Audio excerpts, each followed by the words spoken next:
नमस्कार, मैं ऋचा सिंह और आप देख रहे हैं सी न्यूज भारत। वक्त हो चुका है न्यूज बुलेटिन का। बुलेटिन में खबर झांसी से है, जहां आकाशीय बिजली गिरने से 13 बकरियों की हुई मौत। अगली खबर कानपुर से है, जहां डाक पार्सल की गाड़ी ने बाइक सवार दंपत्ति को मारी टक्कर, दोनों की हुई मौत। साथ ही अगली खबर मिर्जापुर से है, जहां सरदार सेना के बैनर तले क्रांतिकारी नेता यदुनाथ सिंह की मनाई गई जयंती। और भी तमाम खबरों पर आइए विस्तार से करते हैं चर्चा। खबर झांसी से है, जहां गुरुवार को दोपहर में हुई तेज बारिश के साथ गिरी आकाशीय बिजली से जहां अलग अलग कहीं किसान की मौत हो गई तो कहीं 1 दर्जन बकरियां आकाशीय बिजली की चपेट में आ गईं, जिससे किसानों को आर्थिक क्षति पहुंची है। वहीं घटना की सूचना तहसील प्रशासन को दे दी गई है। बताया गया कि झांसी के मऊरानीपुर तहसील क्षेत्र अंतर्गत आने वाले ग्राम खंदरका में गुरुवार को लगभग 3 बजे आकाशीय बिजली गिरने से खेत पर मौजूद बकरियां आकाशीय बिजली की चपेट में आ गईं। ग्राम के किसान महेंद्र पाल पुत्र धनीराम ने बताया कि वो अपनी बकरियों के साथ खेत पर था, तभी तेज आवाज के साथ आकाशीय बिजली गिरी, जिससे उसकी लगभग 13 बकरियों की मौत हो गई। वहीं 2 लोग भी अचेत होकर गिर गए, जिन्हें तत्काल उपचार के लिए स्वास्थ्य केंद्र भेजा गया, जहां उनका उपचार किया गया। वहीं घटना की सूचना तहसील प्रशासन को दे दी गई है। मऊरानीपुर से सी न्यूज संवाददाता चंदू राइन की रिपोर्ट। झांसी में बुंदेलखंड निर्माण मोर्चा के अध्यक्ष भानु सहाय के नेतृत्व में मंडल आयुक्त झांसी को पत्र सौंपा गया। पत्र में कहा गया कि अवैध रूप से चल रहे नर्सिंग होम्स जिन विभागों के प्रश्रय एवं भ्रष्टाचार के कारण धड़ल्ले से कार्य कर रहे हैं, उन विभागों के संलिप्त अधिकारियों के विरुद्ध समयबद्ध उच्च स्तरीय जांच करवाई जाए। झांसी विकास प्राधिकरण सहित मंडल के वे विभाग जिनके द्वारा मानचित्र स्वीकृत किए जाते हैं, उन विभागों द्वारा क्या मानचित्र नियमतः स्वीकृत किए हैं और क्या निर्माण नर्सिंग होम्स नियमावली के तहत हुआ है। यदि नहीं तो संबंधित अधिकारी के विरुद्ध कार्रवाई होनी चाहिए। मुख्य अग्निशमन अधिकारी ने क्या ये जांचने के प्रयास किए कि बिना विभाग की एनओसी लिए अवैध नर्सिंग होम्स कैसे चल रहे हैं। अग्निशमन अधिकारियों ने कार्रवाई किए जाने में शिथिलता क्यों बरती। यदि कार्रवाई नहीं की तो संबंधित अधिकारियों के विरुद्ध कार्रवाई होनी चाहिए।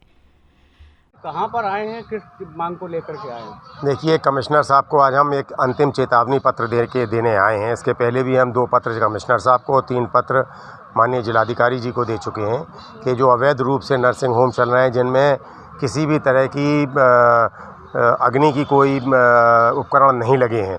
अभी इतना बड़ा हादसा होकर गुजरा है झांसी में। हमें अभी उनने बताया अग्निशमन अधिकारी में मात्र 114 में से 9 नर्सिंग होमों पे ही उपकरण लगे हैं अग्निकरण। तो आपने एनओसी दे कैसे दी? मैं सीएमओ साहब की जांच कराना चाहता हूं कि इतने नर्सिंग होम अवैध रूप से चल रहे हैं, आप इनको एनओसी देते कैसे चले आ रहे हो? हम सचिव झांसी विकास प्राधिकरण की वो कंप्लेंट करना चाहते हैं कि भाई कैसे आपने नर्सिंग होम का नक्शा पास कर दिया तो क्या वो मापदंड के अनुसार बने हैं या नहीं बने हैं? प्रदूषण कंट्रोल बोर्ड क्या देखता है? और जो नियोजन अधिकारी हैं वो बैठे बैठे क्या कर रहे हैं? जब आगे लिखा हुआ है कि सामुदायिक केंद्र, तो उस पर आप निर्माण कैसे करा रहे हो सीधा सा नर्सिंग होम का? Bureau report C news Bharat.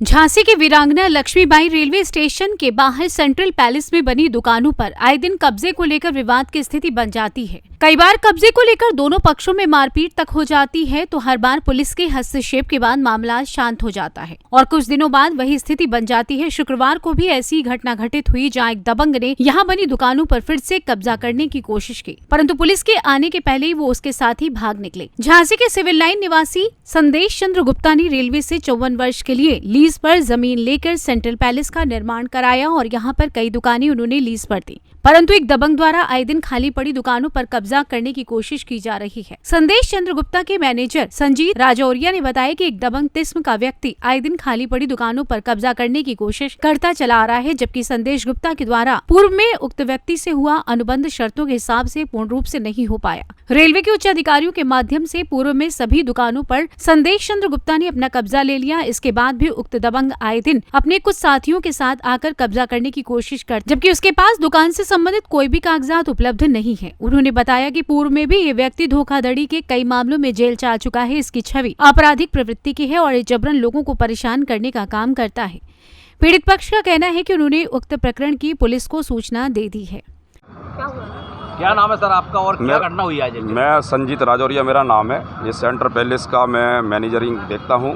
जो यहाँ पर अभी कोई करीब 1 घंटे पहले कुछ बदमाश लोग यहाँ पर आए हैं और वहाँ पर यहाँ पर कब्जा करने का उन्होंने प्रयास किया यहाँ पर बिल्डिंग में, और कुछ लोग यहाँ पर पहले से मौजूद थे तो उन्होंने कब्जे को रोकने का प्रयास किया और रोका है। और वो जब रोका उन्हें तो वो यहाँ से भाग गए, यहाँ से दाएँ बाएँ हो गए। यहाँ पर उनका ये सामान रखा हुआ है, ये कब्जा करने का ये सामान वगैरह ये सब रखा हुआ है इनका, और बदमाशी कर रहे हैं, दम देने की कोशिश कर रहे हैं लोग। राजा साहब भदौरिया है, कई दफ़े ST सीटर है, कई दफ़े उसका क्या है कि अखबारों में निकल चुका है। वो लोगों को यानी कि गलत सूचना दे के गलत किस तरह का कर रहे हैं, क्या किस तरह का कब्जा कर रहे हैं? कब्जा यहाँ पर क्या है, किसी भी दुकान को तोड़ के कब्जा कर लेते हैं वो। ये तो कागज है क्या, उनकी दुकान है यहाँ, क्या है? नहीं, उनके कागज़ नहीं है, दुकान नहीं है इनकी यहाँ पर, क्या कह रहे। साथ में उन्होंने पहले जो कब्जा किया था उस कब्जा को पुलिस ने इसको बेदखल किया था, RPF ने और तुम्हारा नवाबाद ने और GRP ने संयुक्त कार्रवाई करी थी उस पर और उनको बेदखल किया था। और ब्यूरो रिपोर्ट, सी न्यूज़ भारत।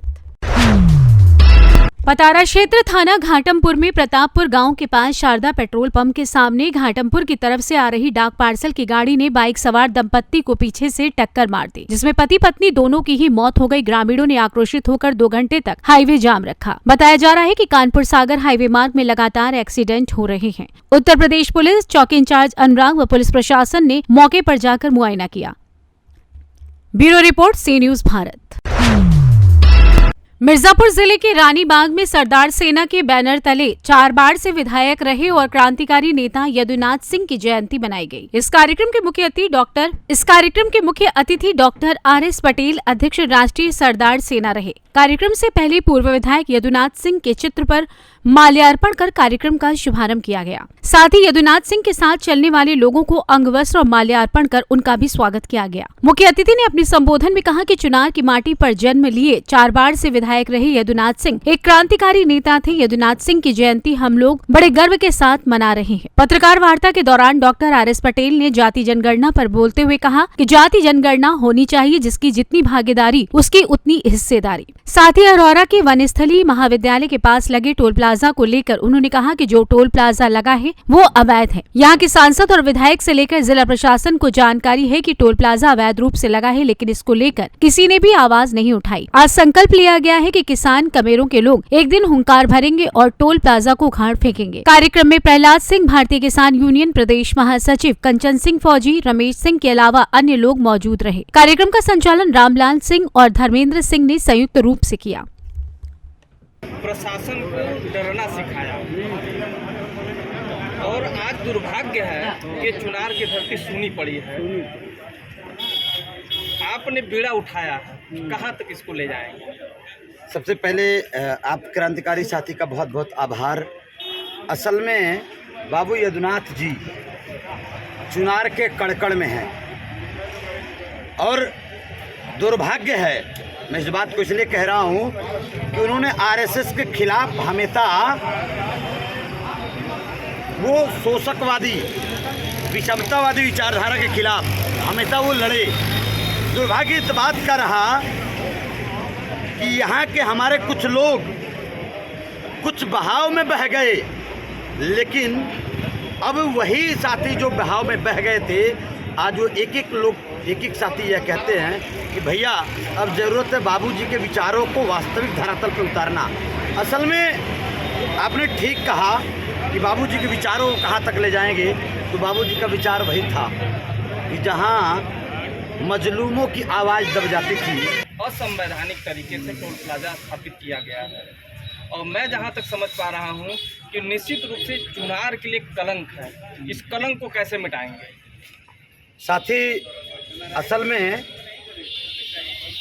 मैं हूं जनता के साथ, जनता है मेरी और मैं जनता का हूं, पहला बात। दूसरी, मिर्ज़ापुर का जो मुखिया है, राजनीतिक मुखिया मिर्ज़ापुर लोकसभा में, बस मैं इतना संकेत देना चाहता हूं, ये उनकी जिम्मेदारी है कि उनके लोकसभा के अंदर कहीं भी अगर जनता को दर्द है, किसान कमेरों को दर्द है, तो उनको उतर जाना चाहिए। अगर मेरा मानना है सरकार के साथ हैं ये, अगर चाहें तो दिनों दिन हट सकता है। और चुनार विधानसभा के अंदर चुनार के जो विधायक हैं, ये उनकी जिम्मेदारी है कि ये नहीं होना चाहिए था, लेकिन ये दोनों सुने चाहे न सुने, लेकिन जनता को हमने चुन लिया है और जनता ने हमको चुन लिया है। इसलिए ये हम लोग हजारों लोग एक दिन आने वाले हैं और ये टोल प्लाजा उखाड़ के अपने सर पर लेके जाने वाले हैं। मिर्जापुर से सी न्यूज संवाददाता अनिल केसरी की रिपोर्ट। फिलहाल न्यूज बुलेटिन में बस इतना ही। देश दुनिया की तमाम खबरों की जानकारी के लिए देखते रहिए सी न्यूज भारत। हर खबर आपके साथ, आपके हाथ।